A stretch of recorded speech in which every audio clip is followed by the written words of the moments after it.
বান জাদুটোনা কাটাতে কি করতে হয় এটা কিন্তু অনেকেই জানে না। অনেক সময় দেখা গেল যে আপনি একটা বান কাটাতে গেলেন, সে বলল সোনা লাগবে, রূপো লাগবে, একটা ফর্দ তৈরি করে দিল। তো বান কাটানোর যে পদ্ধতি সেই জিনিসটা যদি আপনার জানা না থাকে, তাহলে কিন্তু যে কাটাতে পারে না এই ফর্দ করে দেবে।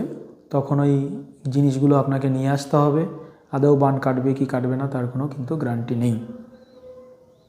বান কাটানো যায় কিভাবে?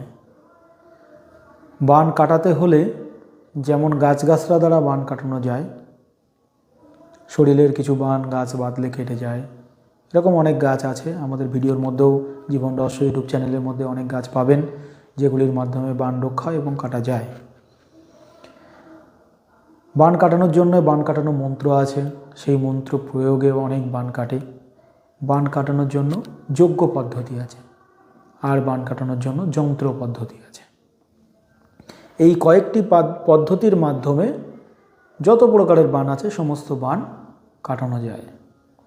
শরীরের কিছু বান আপনাকে মারল, মন্ত্রের মাধ্যমে জল পড়া আছে, জল পড়া দিলে শরীরের বান কেটে যায়।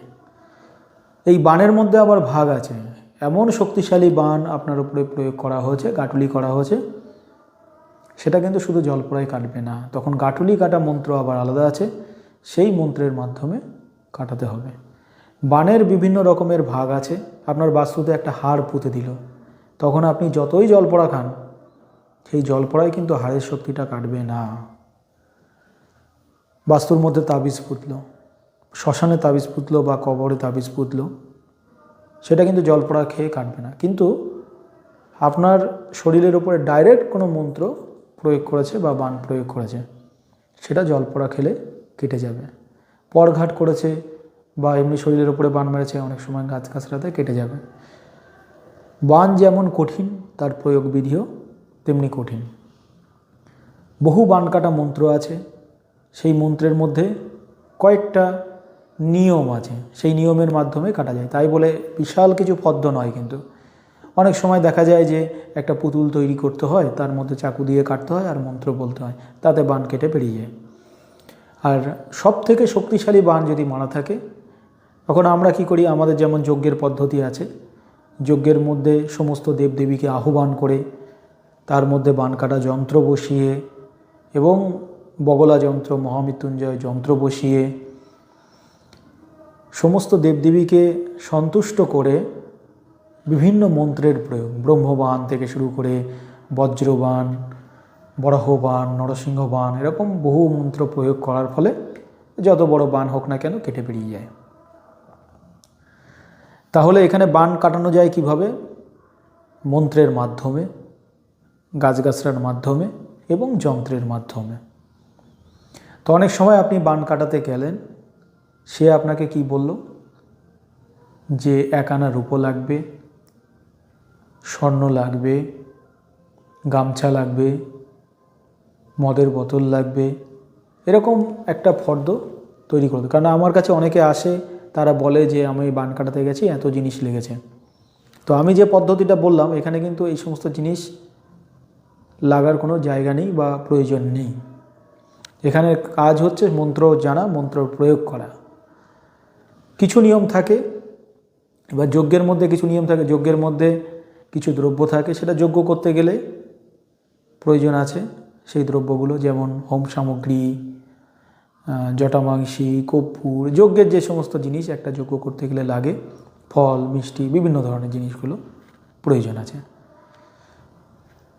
যজ্ঞটা কেন শক্তিশালীভাবে কাটা হয়? যজ্ঞ থেকে শক্তিশালীভাবে এই কারণে কাটা হয়, এখানে অগ্নি থাকে, ব্রহ্ম থাকে, অগ্নিতে সমস্ত কিছু ভস্ম হয়ে যায়। যন্ত্র থাকে এবং সমস্ত দেবদেবীকে আহ্বান পদ্ধতি থাকে, আহ্বান করে তাদেরকে, এখানে কিন্তু দৈব শক্তিকে সহায় করে যে কোনো বিদ্যাকে কাটান, প্রয়োগ করা, সেটা তো শক্তিশালী হবেই। আর কাটান মন্ত্র আছে, যেমন শক্তিশালী বগি মন্ত্র আছে। এই বগি মন্ত্র আমার কাছে প্রচুর আছে, প্রায় 100 থেকে 150 খানা বগি মন্ত্র আমি জানি। তার মধ্যে হরণ বগি বলে, এই মন্ত্র আপনাদেরকেও একটা দিয়ে রেখেছি আমাদের মেম্বারশিপে। দেখা গেল কেউ ক্ষতি আপনাকে করতে আসলো, এখন আপনি হরণবগী করে রাখলেন, সে যত বান মারুক না কেন সেই হরণবগী কী করবে, সেই মন্ত্রটাকে খেয়ে ফেলবে। তো এটা একটা মারাত্মক পদ্ধতি বান থেকে রক্ষা পাওয়ার জন্য। তেমনি শত্রুর মন্ত্র খাওয়ার জন্য একটা ভালো পদ্ধতি মন্ত্র, বগী মন্ত্র প্রয়োগ করলে শত্রুর মন্ত্র ধ্বংস হয়ে যায়। ব্রহ্মবান, নরসিংহবান, বরাহবানেও খুব মারাত্মক কাজ করে। সেমনি দশভুজা বান আছে, সপ্তচক্র বান আছে, পঞ্চচক্র বান আছে, অগ্নিবান আছে। তো এগুলো শুধুমাত্র মন্ত্রর প্রয়োগ এবং হালকা কিছু নিয়ম থাকে, সেই নিয়মে প্রয়োগে সেগুলো কাটান করা সম্ভব হয়। তো এইভাবে বান কাটানো যায়। অনেকে বলে যে আমি তো হনুমানের মন্ত্র জপ করি, আমার গায়ে কোনো বান লাগবে না, বা আমি দুর্গা মন্ত্র জপ করি, আমার গায়ে কোনো বান লাগবে না। অবশ্যই যে বীজ মন্ত্র জপে উপকার আছে। অনেক সময় দেখা যায় অনেকের উপরে মারণ বান প্রয়োগ করে, কিন্তু সে বীজ মন্ত্র জপ করে বলে তার কিন্তু বানটা সেই প্রভাবে তার শরীরে লাগেনি যে শরীরে যেভাবে লাগার কথা। তো যারা বীজ মন্ত্র জপ করে, সাধন ভজন করে, তাদের ক্ষতি সেই প্রভাবে আসে না। ঈশ্বর তাকে রক্ষা করে এবং বান কাটানোর পথও ঈশ্বর তৈরি করে দেয়, রাস্তা বার করে দেয়।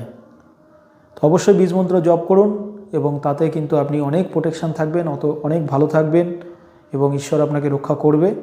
তবুও আপনাকে বান কাটাতে হবে, কিছু সমস্যা কিন্তু আপনার হবে। হয়তো মারণবিদ্যা প্রয়োগ করলেও মরলেন না, শরীরের যে সমস্যাগুলি, জ্বালা করা বা যে সমস্ত বান আপনার প্রয়োগ করেছে, বান তো বহু প্রকার আছে। অগ্নিবান আছে, অগ্নিবান মারলে জ্বালা করবে। নাড়ি কাটা বান মারলে পেট ব্যথা করবে। লিভার ড্যামেজ করা বান আছে, কিডনি ড্যামেজ করা বান আছে, চোখ ড্যামেজ করা বান আছে, এরকম বহু প্রকার বান আছে। হাড়ের ওপরে বান মারবে, সে সমস্ত বান আছে। তো সেগুলো কিন্তু সমস্যা আপনার হবে, তখন কাটান করতে হবে। এবার কেন হবে দেখুন, এখানে কিন্তু লক্ষণকেও বান মেরেছিল। লক্ষণ সে অবতার হয়ে তার কিন্তু শরীরে বান লেগেছিল।